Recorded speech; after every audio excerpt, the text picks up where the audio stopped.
How's it going, everybody? This is Beat the Bush. A million views on this Cherry MX key tester video I did a while ago. Some of you have asked to hear the clicking sounds by itself, so this video is going to be sound only and without any of me talking. These are the Cherry MX switches: red, black, brown, clear, blue, green. These two are linear.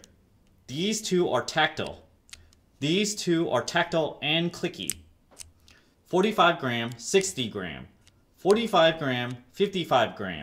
50 gram, 80 gram.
Linear feels very light at first, but ramps up all the way to the activation force. These do not have tactile bumps, so you will not feel it activate. You can see I can press it halfway and it'll activate, and then I can still press it down some more. Same thing with the black. The browns are tactile and you can feel a little bump as you push down. When you feel the bump, it definitely means it activated.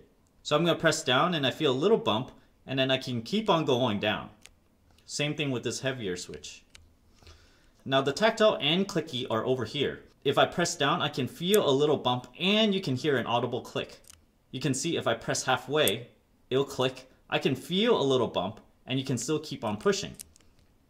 Red is usually good for gaming because you're just jamming the key all the way down. You don't need any kind of tactile feeling. Blue is good for typing because there's a tactile feedback. However, it makes a lot of clicky noises and is not very good for the office environment. Brown is generally good for overall typing and gaming. I personally prefer the brown ones for typing. This is mainly because I tried the red ones and I feel like when I'm touch typing, you cannot feel that the key activated. For brown ones, for example, if you're pressing a password really quickly and sometimes you lose track of where you press, you sort of remember that you felt a click and you do not have to delete everything, and so you can just continue typing where you left off. This increases typing speed. So I personally tried blues in a real keyboard, reds in a real keyboard, used it for several weeks, and I ended up using browns now. Now the second, fourth, and sixth switch, these are all higher activation forces. They're exactly the same as the ones next to it, except with a higher activation force. Thanks for watching. If this video helps you select your mechanical keyboard, why not buy it through my affiliate link down in the video description below. It won't add to the cost of your keyboard, and you can help benefit this channel and help me buy more key testers